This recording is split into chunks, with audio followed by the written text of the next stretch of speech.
what I want to do is ask you to play along with me when I want you to get the feeling for this concept that I'm going to be talking about. All right, so we're going to play. And as we do this, then you're going to come to see, I think, how important this concept of mindfulness is, how costly this concept of mindlessness is. And then I'm going to show you all sorts of strange possibilities that exceed, I think, what most of you think as reasonable outcomes for your lives. All right, so what is this? You have to play. Now, some of you saw me in Sintra, so you've already seen this. Nobody wants to say? Okay, so those who've seen it before say it's a cow. Everybody sees that it's a cow? Now, this is the way life is for us. We start off, we have no idea. Then somebody tells us, and we accept it. The problem is, once we accept it, we can no longer see things differently. We become trapped. Now, if you think about all the things you knew prior to today, that you learned when you were 15 years old, 18 years old, that are guiding your current life, it's probably scary for some of you. What I'm suggesting is that now that you see this as a cow, you will never not be able to see the cow. That's scary, right? You didn't realize you were locking yourself in. That's the mindlessness that most of us experience. And I'm going to argue that virtually all of us are mindless almost all the time.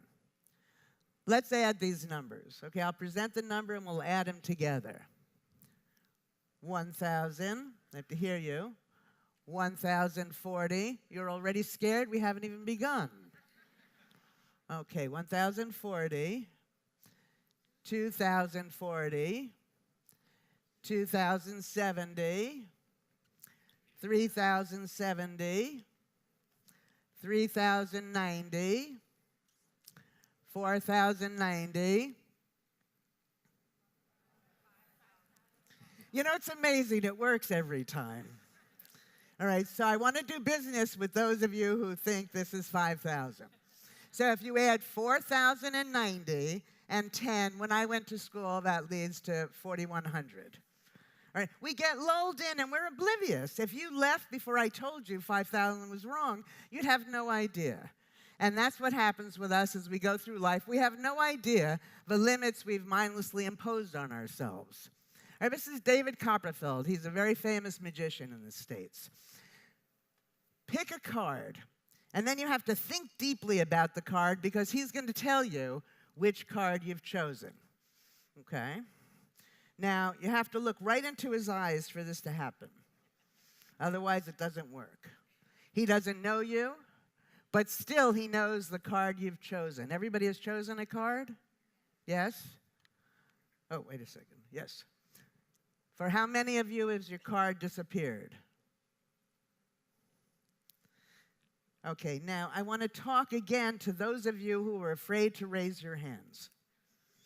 Every card is different. And we get locked in. I mean, that to me is almost more interesting than not realizing the trick.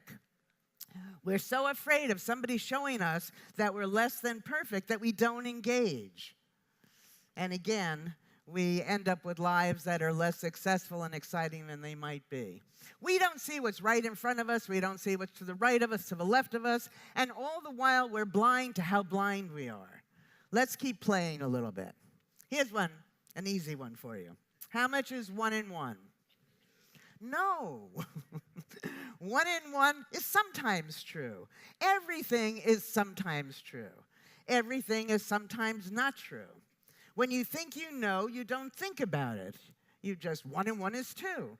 Well, it turns out if you're using a base 10 number system, 1 plus 1 is 2. If you're using a base 2 number system, 1 plus 1 is written as 10. More simple for those of you who don't know about different number systems. If you add 1 pile of sand, you're in Rio on the beach, you add 1 pile of sand to 1 pile of sand, what do you get? 1 pile of sand. 1 wad of gum to 1 wad of chewing gum, 1 wad, you get 1. In fact, in the real world, not in the abstract world that we're taught in school, 1 plus 1 probably doesn't equal 2 as often as it does equal 2. But once we learn something, we think we know it. Once we think we know it, we don't pay any attention. So I want to convince you now that everything you think you know is wrong. And if I'm successful with that, what will happen is then you'll pay attention. Okay? I'm in this store. I give the person a credit card to make the purchase. She sees the credit card isn't signed. She gives it to me to sign. I sign it. She then runs it through the credit card machine, gets the credit card slip, and asks me to sign it. I sign it. She then compares the 2 signatures. Having just signed both of them in front of her, it would be bizarre if they didn't match. All right. But what was interesting to me about this was that she was totally oblivious to the fact that this made no sense. And I thought about it, and I realized that that's the way all of us are. When we're not there to know we're not there. And that's why we're unaware of how mindless we are. Because when we're there to notice, we're being mindful. But most of the time, we're actually on automatic pilot. All right, so now that we know we can't add, and we believe in magic and whatever else, you should be aware that this mindlessness may be pervasive. All right, we think we know, but we don't. No matter what we're doing it mindfully or mindlessly. It can be no other way. In fact, this mindfulness is really the driver of each of those pillars that were discussed already. You're eating a sandwich, you're giving a talk, you're doing exercise, you're doing it either mindfully or mindlessly, and the consequences of being in one state of mind or the other are enormous. The time and money that we spend trying to make people healthy would be unnecessary if we didn't make them mindless in the first place. When I say most of our ill health is the direct or indirect consequence of our mindlessness, I really mean virtually all. Actually, all. That's a very big statement that everything that's going wrong for everybody all the time is really a function of our mindlessness. The beauty of that is that, as you'll see, it's not going to be that hard to correct things. I've been studying this. What happens is I have one slide here, another slide here. So if I stand here, I think that's what you're seeing, because that's mindless, which is why I skipped that last slide. Okay. Anyway. So in study after study for many, many years, we increase mindfulness, and we see the consequences. One of the early studies that I did in the 70s was when we gave people choices, mindful choices, and found that they lived longer. And that really helped usher in all of mind-body medicine that people take for granted now. So it's not that long ago that we're starting to see just how much control we have over our physical health. And I think some of the findings that I'm going to show you will surprise you. These are just some of the findings. I stopped because the slide wasn't long enough. And I can discuss in questions or afterwards with any of you who are interested, any of the particulars here. So you can see that making people more mindful has a great effect, right? It makes us healthier, improves our vision, improves our relationships, our memory, so on and so forth. What do I mean by mindlessness? So it's an inactive state of mind that's characterized by reliance on distinctions, categories, things that we learned in the past. So the past is overdetermining the present. You're trapped in a single perspective. It's a cow, 1 + 1 is 2. And oblivious to the fact that it could be otherwise. We're insensitive to context. Our behavior is determined in part by the context we're in, but we're blind to that. We let rules and routines determine what we do. And think about that for a moment, because these rules and routines were designed at time 1. This is at least time 2. We should stop and think, does it still make sense? You know, there's a tremendous tendency all over the world for people to try to solve today's problems with yesterday's solutions, which is, again, the same sort of thing here. So we want to have rules and routines to gently guide us, not to determine what we're doing. If you mindlessly follow a rule, you're going to end up with a life that's less successful, one where you're less engaged than if, again, you use rules and routines to gently guide, right? When I'm talking about mindfulness, here it's so simple, it almost defies belief. When you get all of those findings, you live longer, you're happier, you're healthier, simply by noticing. It's amazing. Noticing novelty. So if you're in a situation, you think you know it, things are always changing, notice what's new about it. And that becomes literally and figuratively enlivening. People say be in the moment, and that's nice, but it's an empty suggestion. Because when you're not in the moment, you're not there to know you're not there. The way to be in the moment is this simple noticing. As you notice, you come to see you didn't know the thing as well as you thought you did. And then your attention naturally goes to it. You're sensitive to context and perspective when you're mindful. You have rules and routines if you want them, but they're just guiding what you're doing. They're not determining what you're doing. And the experience of all this is the experience of engagement. And that's very important. When you're feeling most alive, when you're looking most alive, when everything is working, that's when you're mindful. It's easy. It's energy begetting, not consuming. When you're having fun, you're being mindful. When I tell you, let's say I'm going to tell you a joke to show you how humor relies on mindfulness. Now remember, it's not my day job. Okay. Did you hear about that clairvoyant midget that escaped from prison? That there's a small, medium at large? No. Lost in translation. Okay, it doesn't matter. But the point is that things are funny when you're expecting this, and oops, you get that. All right? That means you're seeing it in a new way. All I'm trying to illustrate with that is that humor relies on mindfulness. So it's easy. All right? All you need to do is notice new things. And again, as you notice, do this with the person that you've lived with for 20 years, 5 years, 10 years, who you think you know.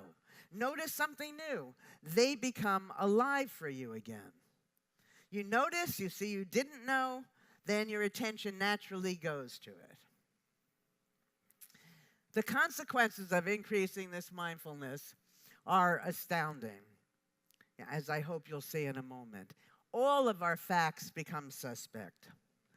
I was at a horse event many, many years ago, and this man said to me, would I watch his horse because he wanted to go get his horse a hot dog? I'm Harvard, Yale all the way through. I know, horses are herbivorous. They don't eat meat. He came back with the hot dog, and the horse ate it. It was at that moment that I realized everything I know is wrong, which for an A student is a hard thing to swallow, is wrong at least some of the time. What does it mean horses don't eat meat? How many horses were tested? How hungry were the horses? How big were the horses? How much meat was mixed with how much grain, so on and so forth? Each of these variables would make a difference.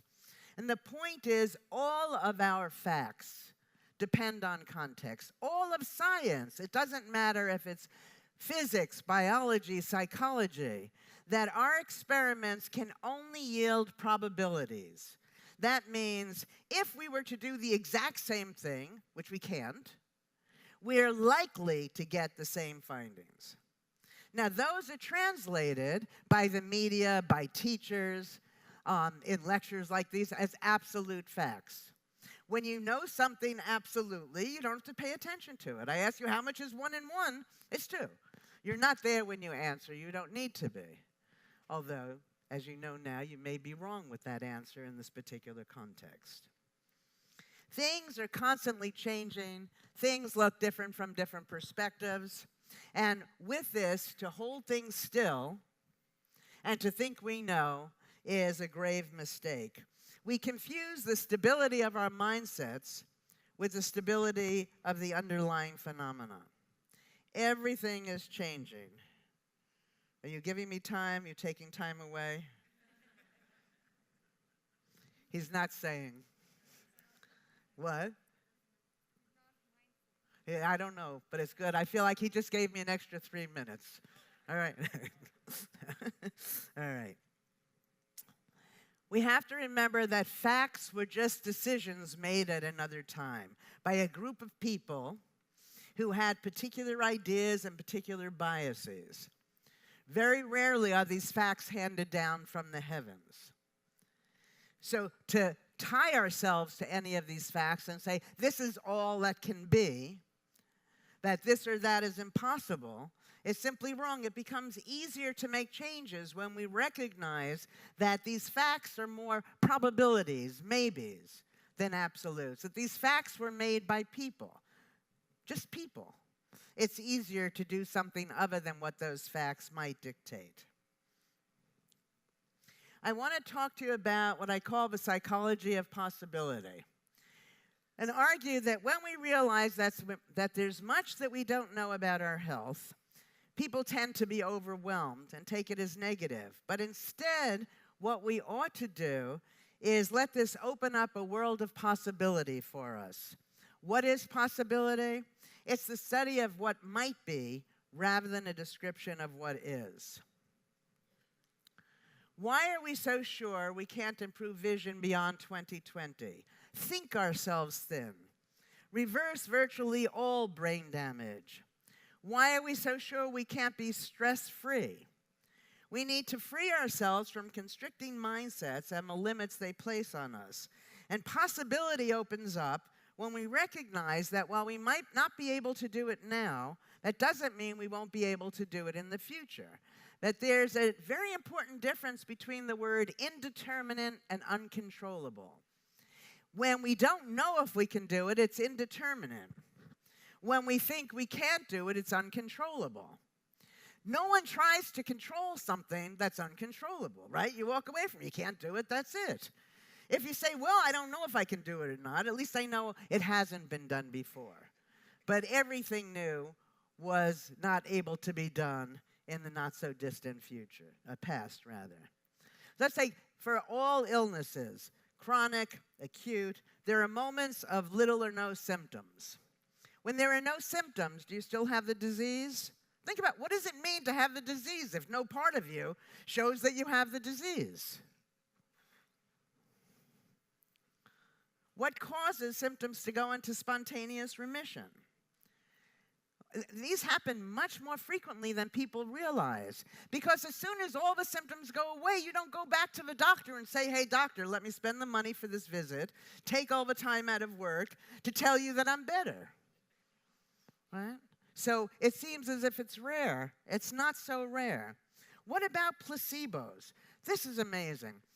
Somebody gives you a pill that's a nothing. That's why it's a placebo. It's a sugar pill. It's inert. You take the pill, and magically you're better. What's making you better? You're making yourself better. Clearly, it's not the pill. And placebos have been effective for almost all disorders. So why are we still taking medication? You know, there are placebo surgeries. You take somebody with Parkinson's, and how the Human Subjects Committees allow this research is amazing to me, given the trouble they give me for the studies I'm going to show you. But I take you, you've got Parkinson's, I cut your head, literally. I make believe I'm doing something, then I sew you back up and compare your performance with those who've had the actual Parkinson's surgery, and there's no difference. People with placebo surgery get better. Okay. I think I can explain how these things happen. The medical world cannot. Biological theories that exist right now cannot. Let's look at a psychological theory. First, I want to appeal to dead white men, so you'll agree with me more. All right, Schopenhauer said, all research passes through 3 phases. First, it's ridiculed. Second, it's violently opposed. Third, it's accepted as self-evident. Einstein said, if at first an idea isn't absurd, then there's no hope for it. I want to share with you a very simple idea that has guided lots of my research that I think turns much of what we know about health upside down. I call it mind-body unity. You might not know, but for centuries there's been this mind-body problem. And the mind-body problem is, how do you get from this fuzzy thing called a thought to something material called the body? And by looking for what's going on, what mediates that relationship, people have not paid attention to all the control we actually have over our health. So I say, let's put mind and body back together. Very simple. It's just a word. We put the mind and the body back together, then wherever we're putting the mind, we're necessarily putting the body, because it's one. So I did a host of studies, some of which I'm going to share with you, where we take people, we put them in situations that their mind is in a different place, and we take the measurements from the body. The first of these is called the Counterclockwise Study. So what we did was we took old men. Now this was done in 1979, and that's when 80 was old, not the new 60. So these men were really old. I'm in my office. They're coming to my office to see if they can be in the study. Not like Amelia, who looks like he's 40 years old. And I'm saying to myself, what am I getting myself into? Right? Because I'm going to have these old men live in a retreat, a timeless retreat, for a full week. And what they're going to be doing is living as if they're their younger selves. They're going to be surrounded by objects from the past. They're going to be having discussions about the past, but it'll all take place in the present tense, as if it's happening right at this moment. Okay? So we're putting the mind in this younger place. Then we have a comparison group who's going to be living at the same retreat that's been retrofitted to seem 20 years earlier. But for them, they're going to be reminiscing. They'll be talking about the same things, but they'll be talking about it in the past tense. Now, we should expect an improvement even for these, for this comparison group, because they're going to be in a situation that's novel for them. All right. So what do we find? Just 1 week's time with people who look like they weren't going to be able to live through the week, spending 1 week in this time-altered environment. For both groups, their hearing improved.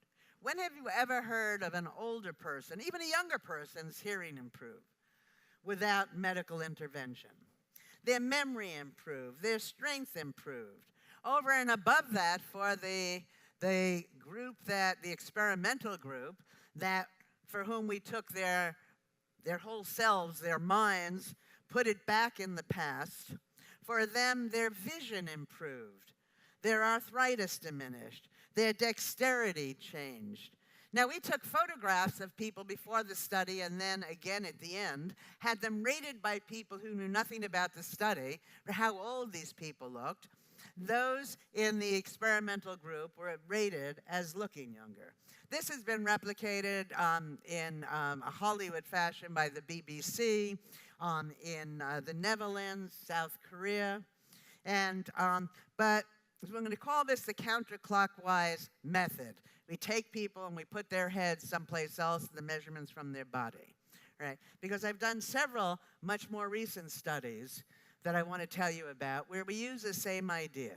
So let's talk about chambermaids. As you know, chambermaids are exercising all day long. That's what they do. Now, when we ask the chambermaids, how much exercise are you getting? They say they're not getting exercise. That's because for them, exercise is what you do after work. And after work, they're just too tired. Right? So now we have a group of people who are exercising, but don't see themselves as exercising. When we compare them to people who are socioeconomically similar, but not exercising, but exercising, they perform worse. They're less healthy. All right, put that on hold for a minute. What we're going to do is take these chambermaids, half of them, and we're going to teach them that their work is exercise. Making a bed is like working on this machine at the gym, and so on. So we're going to have two groups. The only thing that differs between them is for one group, their work is now seen as exercise. Just to make sure you understand, two things here. This woman on the bicycle, that if she's not doing anything, or let's say she is exercising, working on the bicycle, but when she gets home, she sees herself as just socializing, she won't reap the benefits of exercise.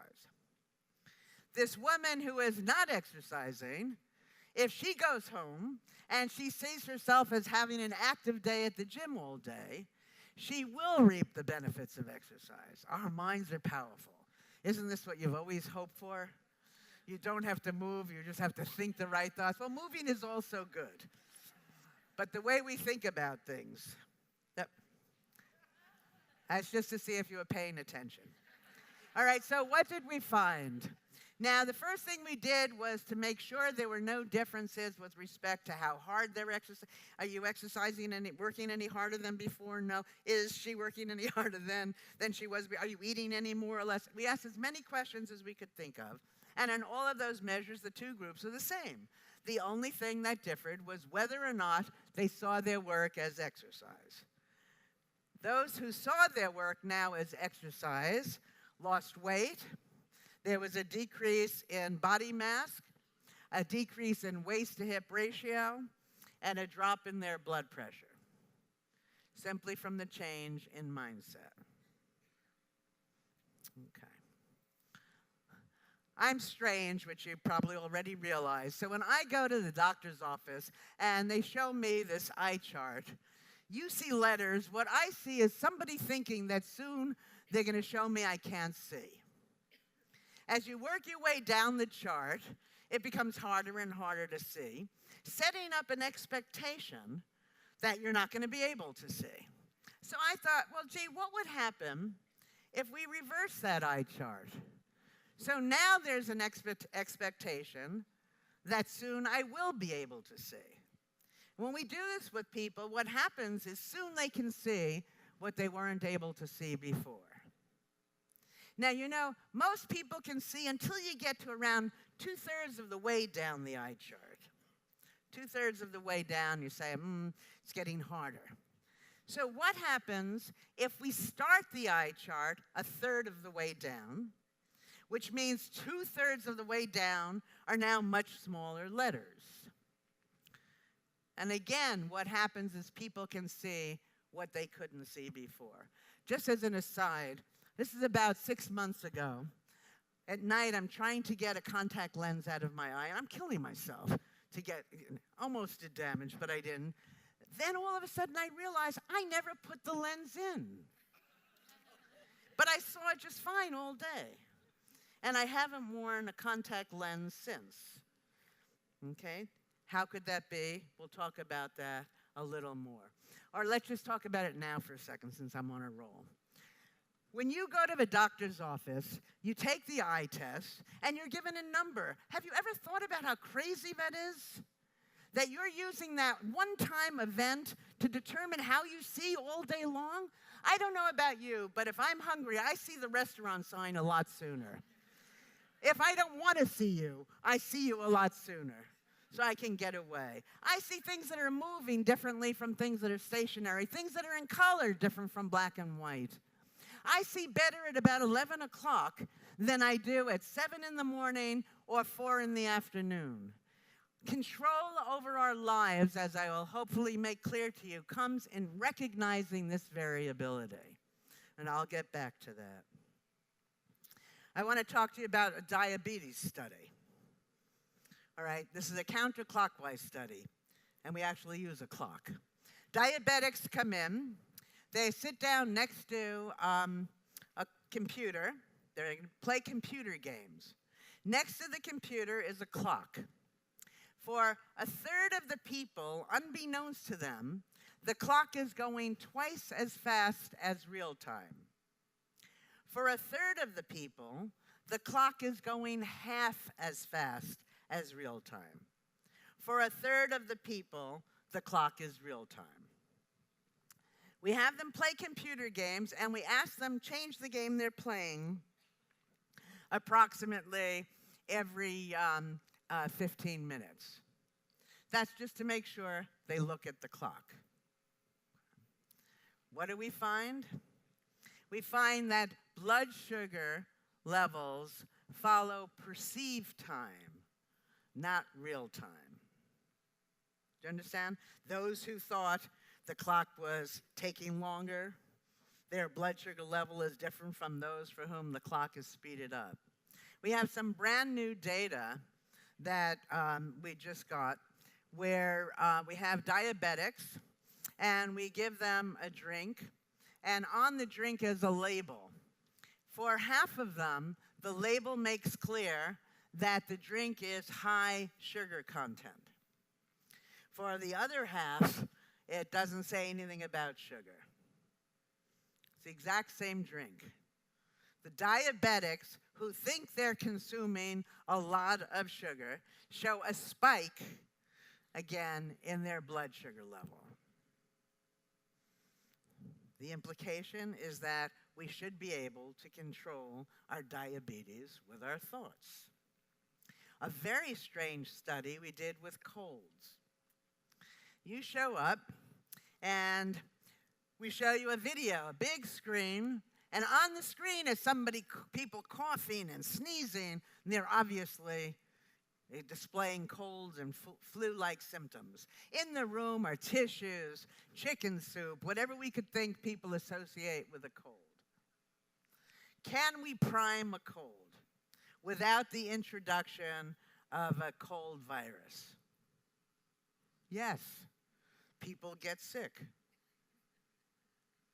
Now, it's interesting because I wanted to replicate this study. There's so many things to do with it. Now the Human Subjects Committee, who didn't believe that you could give yourself a cold, now that there's some evidence that you can give yourself a cold, they won't let me do the study.